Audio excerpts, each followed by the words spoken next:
आप सभी। हम आशा करते हैं कि आप सभी अच्छे होंगे।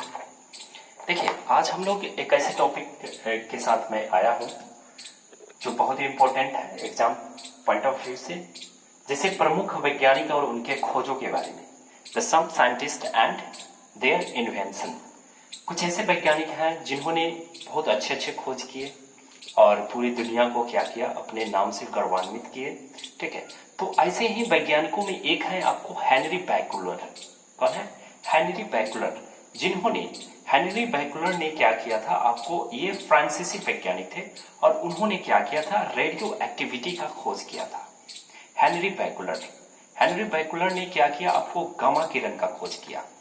इन्हीं सारी चर्चाओं के साथ हम आगे बढ़ते हैं और जितने भी वैज्ञानिक हैं उनके बारे में हम लोग क्या करते हैं, उनके इन्वेंशन क्या है और उन्होंने कब खोज किया था और किन किन चीजों का खोज किया था, इसी पे आज का हमारा चर्चा रहेगा। तो सबसे पहला वैज्ञानिक जो है वो क्या है, आपको हेनरी बैकुलर है। तो हेनरी बैकुलर साहब का मैंने पहला नाम लिखते हैं और आगे बढ़ते हैं। ठीक है, हेनरी बैकुलर के बारे में।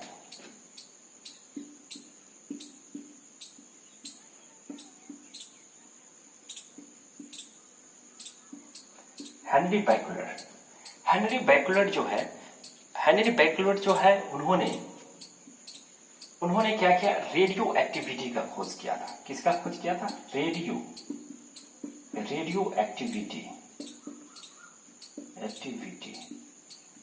एक्टिविटी का खोज किया था और गामा किरण का खोज किया था। किसका किया था?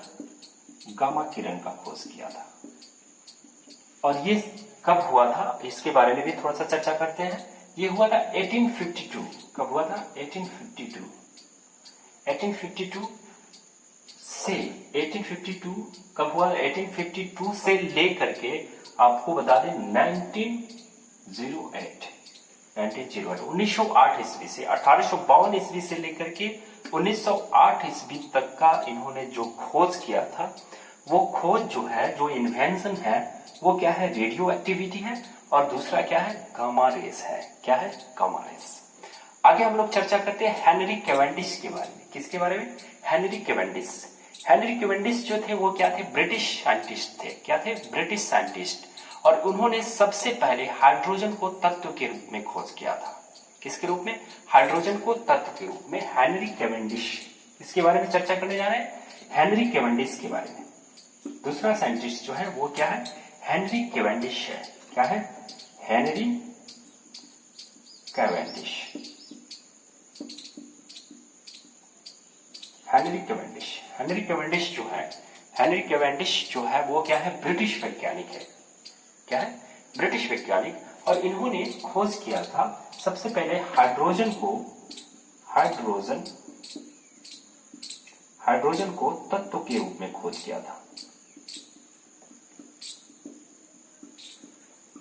हाइड्रोजन को तत्व के रूप में खोज किया था।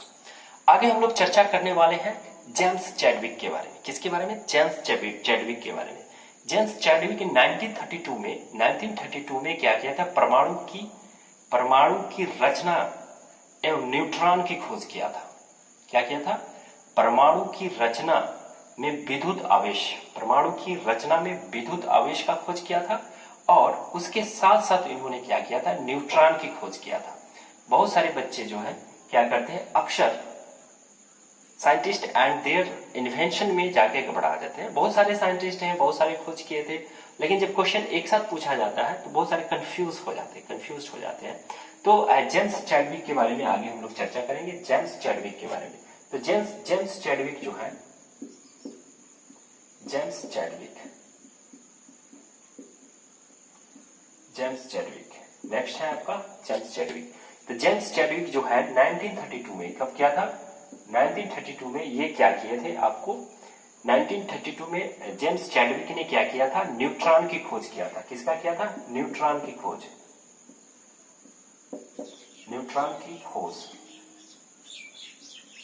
का खोज किया था।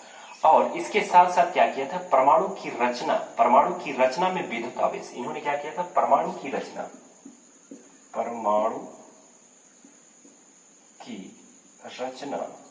में विद्युत आवेश, विद्युत आवेश की खोज। इनका इन्वेंशन क्या है? दो इन्वेंशन है हेनरी बैकलर का, रेडियो एक्टिविटी गामा किरण। हेनरी कैवेंडिश हाइड्रोजन को तत्व के रूप में खोज किया था। जेम्स चैडविक ने 1932 में न्यूट्रॉन का खोज किया था। परमाणु की रचना में विद्युत आवेश का खोज किया था। आगे हम लोग चर्चा करेंगे कॉपरनिकस के बारे में। किसके बारे में? कॉपरनिकस के बारे में। तो आप मेरे साथ बने रहिए, कॉपरनिकस के बारे में हम लोग चर्चा करने जा रहे हैं, ठीक है।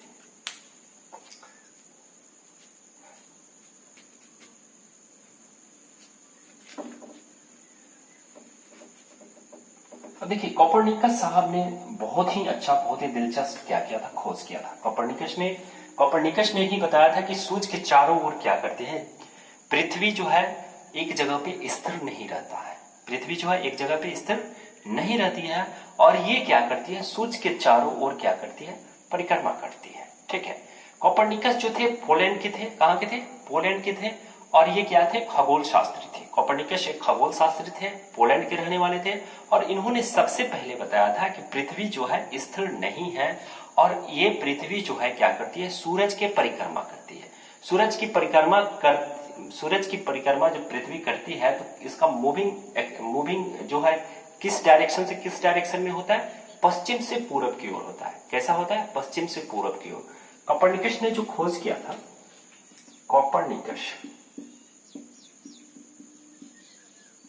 कॉपरनिकस ने ही क्या किया था, ये कहां के थे? पोलैंड के थे,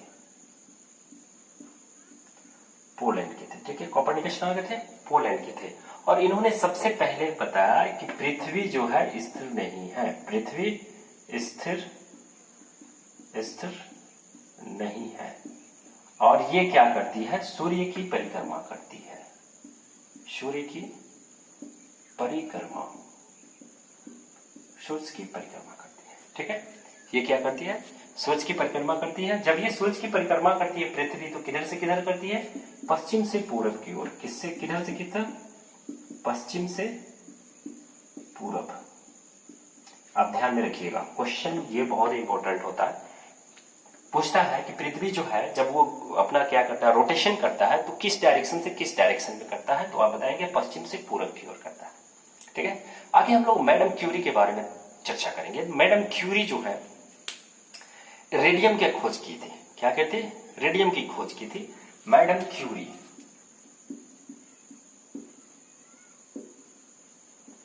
मैडम क्यूरी। अब देखिए जो भी खोज होता है, जो भी इन्वेंशन होता है, तो पहले तो क्या होता है, इम्पॉसिबल लगता है। आप आपने कभी सोचा होगा कि जब राइट ब्रदर्स ने जब बताए होंगे कि हम जा रहे हैं एक ऐसे चीज का खोज करने जा रहे हैं जिससे इंसान क्या करेगा, उस पर बैठ जाएगा, अपना सामान सब रख लेगा और वो क्या करेगा, ऊपर आसमान में उड़ने लगेगा, तो लोग उनका मजाक उड़ाएंगे, ये आदमी पागल हो गया है, ठीक है। पागल आदमी ही इतिहास रचता है, ये बात ध्यान रखिएगा, ठीक है। देखिए मैडम क्यूरी भी पीछे नहीं रही। मैडम क्यूरी भी जो थी पीछे नहीं रही। इनका पूरा नाम था मैडम मैरी क्यूरी। क्या नाम था? Madam Marie Curie. Madam Marie Curie. इनका खोज जो था वो क्या था?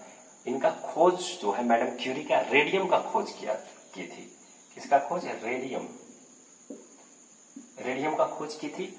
और इन्हीं खोज जब ये खोज किए तो इसी खोज के आधार पर इनको 2 बार नोबेल पुरस्कार मिला। एक 1903 ईस्वी में कब मिला था? पूछता है कि मैडम क्यूरी को नोबेल पुरस्कार कब मिला? 1903, 1911। 1911 में भी इनको नोबेल प्राइज मिला,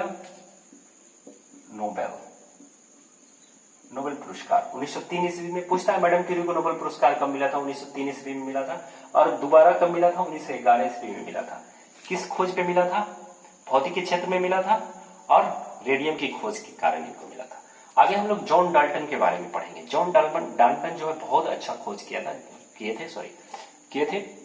इन्होंने परमाणु सिद्धांत का खोज किया था। परमाणु सिद्धांत और गुणित अनुपात का नियम, 2 इन्होंने इन्वेंशन किया था जॉन डाल्टन। आगे हम लोग जॉन डाल्टन के बारे में पढ़ेंगे। जॉन डाल्टन के बारे में,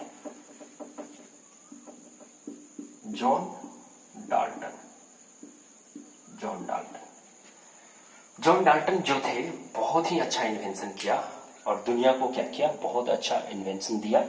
जॉन डाल्टन जो थे वो क्या किए, आपको परमाणु सिद्धांत का खोज किया, परमाणु सिद्धांत, परमाणु सिद्धांत का खोज किया। और दूसरा इन्वेंशन जो था इनका क्या था, गुणित अनुपात का नियम था। क्या था, गुणित अनुपात का नियम।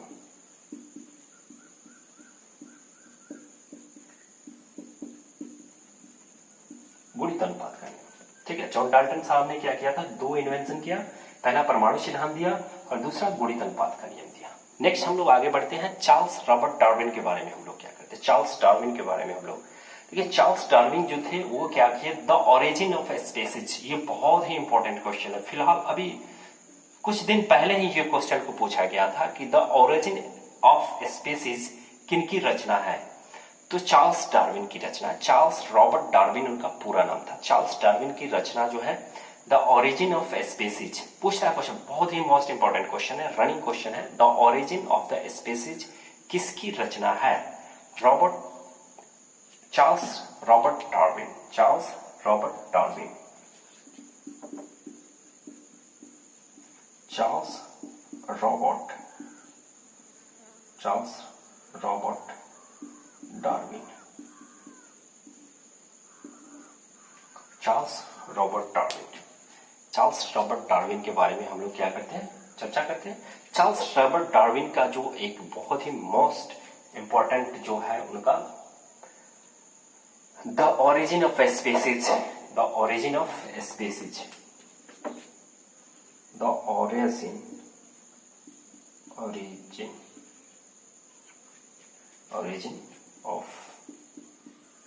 Species, the origin of species, इनकी रचना है, इनका इन्वेंशन है। दूसरा है प्राकृतिक वर्णन, क्या है, प्राकृतिक वर्णन, प्राकृतिक वर्णन। और तीसरा जो है आपका, तीसरा जो है वो क्या है आपका, जैव विकास का सिद्धांत, जैव विकास का सिद्धांत, जैव विकास का सिद्धांत। क्वेश्चन पूछता है जैव विकास का सिद्धांत किससे रिलेटेड है, चार्ल्स डार्विन से रिलेटेड है। क्वेश्चन पूछता है प्राकृतिक वर्णन किससे रिलेटेड है, चार्ल्स डार्विन से है। द ओरिजिन ऑफ स्पीसीज किससे रिलेटेड है, चार्ल्स डार्विन से रिलेटेड है। अब आगे हम लोग पढ़ेंगे बहुत ही इंपॉर्टेंट साइंटिस्ट जो थे, बहुत ही महत्वपूर्ण साइंटिस्ट और बहुत ही इंटरेस्टेड साइंटिस्ट जो है उनके बारे में हम लोग चर्चा करने जा रहे हैं। एल्बर्ट आइंस्टाइन के बारे में, किसके बारे में, एल्बर्ट आइंस्टाइन के बारे में। आप लेना चाहते हैं स्क्रीनशॉट तो ले सकते हैं।